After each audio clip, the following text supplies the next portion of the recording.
Welcome to the Dawg on It Trucking Podcast, where I get to interview some of the leading influencers in trucking. Today's guest, I'm so excited and happy that Heather Fry of Truckers Against Trafficking agreed to appear on the show. I feel it is a hugely important topic. I get to chat with Heather today.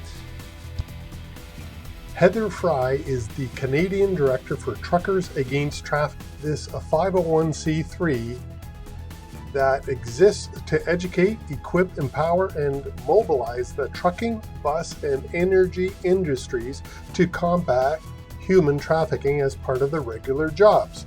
Founder and former executive director of Impact Orphans, Heather has been working on behalf of the vulnerable and exploited for over a decade. With that, please welcome Heather Fry of Truckers Against Trafficking.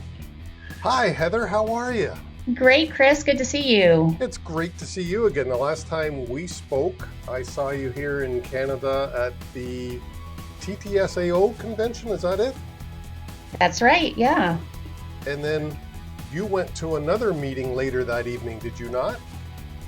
Yeah, there was a great dinner for Truck World that I was able to attend that night, Advertising Truck World, and looks like it's going to be a great event.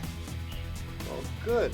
Heather, can you tell us a little bit about yourself? How did you get involved with TAT, T-A-T? Yeah, Truckers Against Trafficking, TAT. Well, I got involved just recently. Truckers Against Traffing's been around in the U.S. for about 10 years, and they wanted to replicate the program in Canada. So I was brought on at the end of 2019, and we launched in October. A little bit about my background. I just have always had a heart for kids in the foster care system. And in fact, I have 5 children, 2 of which were adopted out of foster care. And I worked really closely, one of my prior jobs, I worked very closely with foster children who were emancipating out of the system. So these are kids who had been in foster care and never got adopted. And what I realized about them is that they were very vulnerable to being trafficked into the sex trade in particular. And I was really concerned about that. They're very vulnerable. They're among the most vulnerable populations, along with homeless youth, runaways, LGBTQ, anyone that's coming from a broken home. And so the job opportunity presented itself, and here I am. That's awesome. I didn't realize, I've met you 2 or 3 times. You spoke at another meeting that I was at, and I didn't realize that you were a mother of 2 foster kids. Yes. That takes a great deal of courage, I think. So, yeah. I just think that's pretty neat. So, TAT, Truckers Against Trafficking, is this just a female problem? No, not at all. Young men and women are at risk. This is not just about youth, and it's not just about women. There are very many populations that are vulnerable. Typically, the highest percentage, they are women or girls, but boys and young men are also vulnerable. Yeah, and that was one of the things I'd forgotten about when I heard you speak earlier. It was that it's not just about women. One of the other takeaways I had from hearing you speak is the language that we use. For instance, if I said to you, "Oh, she's just a prostitute," what would your reaction be? How do you know she's just a prostitute? There are people who are being forced and coerced into prostitution. They are not there. Many, if not most of them, are not there of their own free will, prostituting themselves. They're there under the control of a third party. And they may look like they're willing, they may look like they're eager, but the tactics that traffickers use to keep their victims under their control Oftentimes they are deeply psychological as well as violent. And so, the term lot lizard. We want people in the truck driving community to take a second look at using that term, because the person that they may be calling a lot lizard, the person that they're looking at as a prostitute, as just a prostitute, may be a victim of human trafficking. Yeah, and it was that piece of language that I took away, I think, when your first talk was, if I say she's just a prostitute, it's demoralizing, it's not treating her as a human. And, when I think, but for the grace of God, my daughter is not involved in that, but she could have been quite easily. So, that was a big takeaway for me, is that we must change our language and how we refer to other humans. Well, and not just our language, but the way that we think about these people, because I can tell you what, traffickers, pimps, are counting on us thinking that, that's just a prostitute, and that will turn a blind eye away from what we're seeing rather than reporting what is going on. So I think that's a great segue into Truckers Against Trafficking. If I'm a truck driver, and what would you encourage me to do if I see something? Unfortunately, a lot of truck stops are used for this type of activity. Right. Yeah, so our program is simple. We're going into the trucking industry, and we're training drivers in particular on how to recognize signs of human trafficking. We have a training video, and we have a wallet card. This is our wallet card right here, and it has ways that you can recognize signs of human trafficking, questions to ask. It also has the human trafficking hotline numbers on there. Our ask is that if they see something suspicious, our ask is simple: make a phone call. So if there's imminent danger, of course, call 911 first. But secondly, call the human trafficking hotline. The Canadian Human Trafficking Hotline is set up to answer any sort of questions that a truck driver might have. So if they're just seeing something suspicious and there's no imminent danger, call the trafficking hotline. They'll talk you through, they'll ask you questions, and it can be done anonymously and confidentially.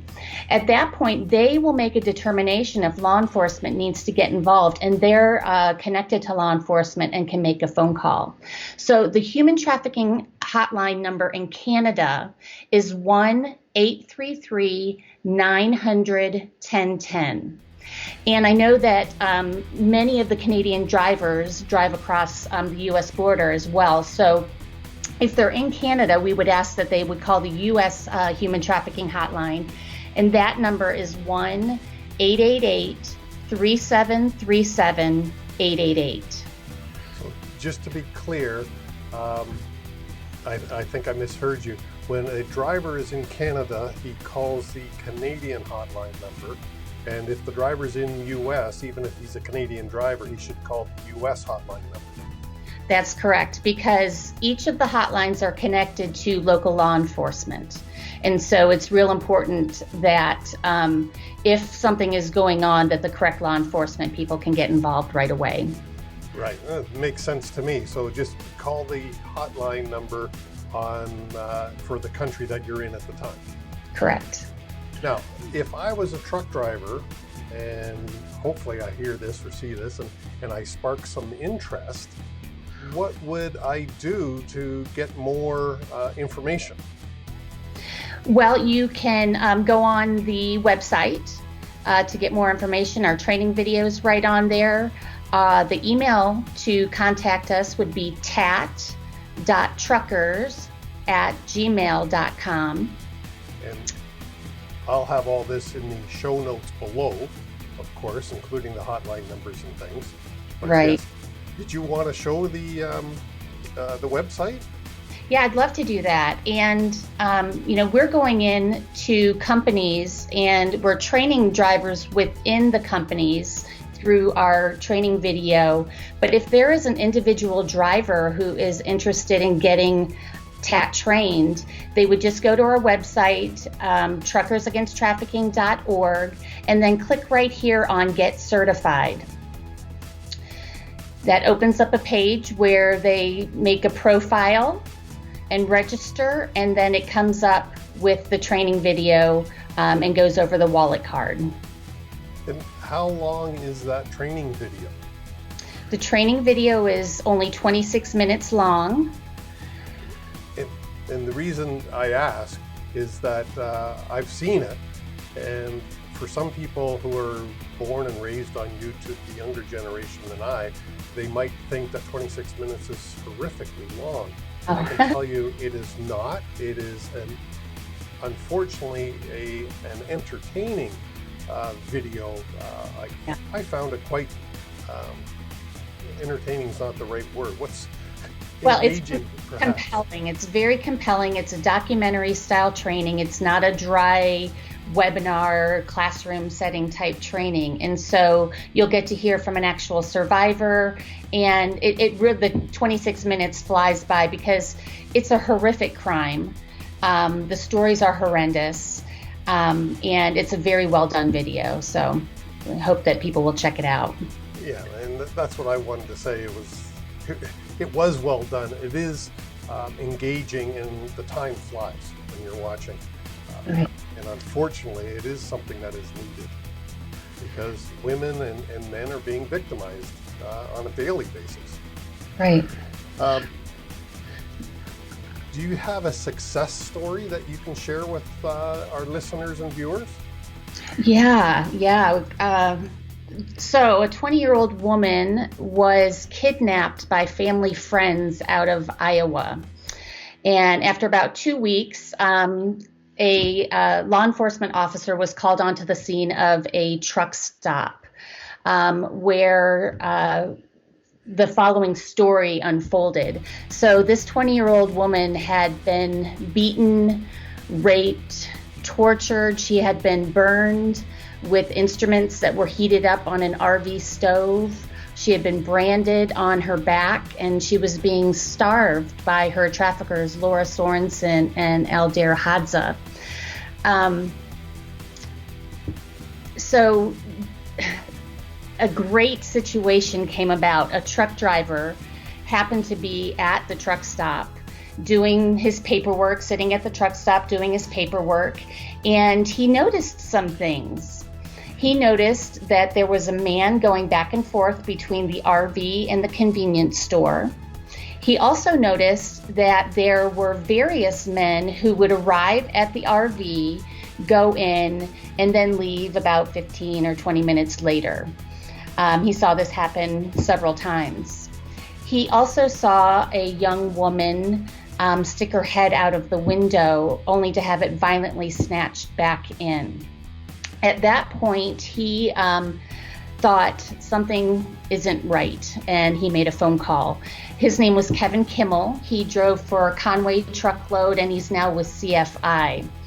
Because Kevin just simply took a second look, he took the time to take a look at his surroundings, to see what was going on. He had been trained by Truckers Against Trafficking. He knew what to look for, and he made a simple phone call that resulted in law enforcement coming out to the scene, separating this woman from her traffickers, and ultimately these two traffickers were arrested and prosecuted of human trafficking. They received 40 and 41 years in prison. Now, this was quite a heroic move on Kevin Kimmel's part. The young woman was days away from dying when she went to the doctor. Because of the severe malnutrition and the infections from the burns all over her body, the doctors say that had she not gotten help, that she would have died within a few days. So he took a second look, made a phone call, and saved a life. And what scares the bejesus out of me on that story is that at the beginning you said this was a family friend that abducted the girl. Right. Yeah, it's scary, isn't it? Yeah. who in the heck can we trust? But Right. what would you say to a company if they asked you, why should we get involved in truckers against, sorry, Truckers against trafficking. Yes. Yeah. I think there are several reasons. The first that comes to mind is corporate responsibility. It makes good sense as a company to be doing good things, to be socially responsible. Who doesn't want to help in the fight against such a horrific crime? But I'm thinking a little bit more practically after having been at the TTSAO conference, where I heard about a Canadian driver shortage and the difficulty of recruiting good team members and maintaining good team members. And so when you think about what's going to set your company apart from the next and keep those really good drivers on your team, let's offer them a way that they can be an everyday hero. Let's give them a sense of pride and purpose in their work. And so, many of us, we long to make a difference in this world. We would love for our careers to affect lasting change for the good. But not many of us are in that sort of situation where we can make that happen. But professional truck drivers are absolutely in that position where they can make a difference and they can be a hero in the life of somebody. And so as a company, I would think that it would make great sense to offer that sort of purpose and pride and, be a part of the greater good and perhaps have an everyday hero on your drive team.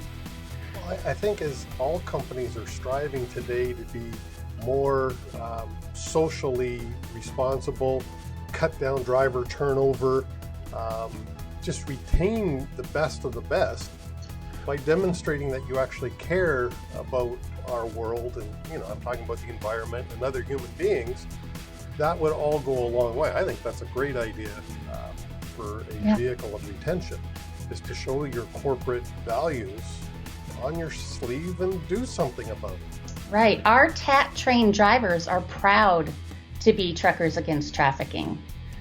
Yeah, well, and I'm proud to be a part of it, and I'd like to say thank you so much for allowing me to share this message with the audience, because I really believe it's important, and the work that you are doing and TAT in particular are doing is of huge value, and it's necessary, unfortunately. Yeah. Well, thanks, Chris. Thanks for helping us get the word out. Right. It's the least I can do.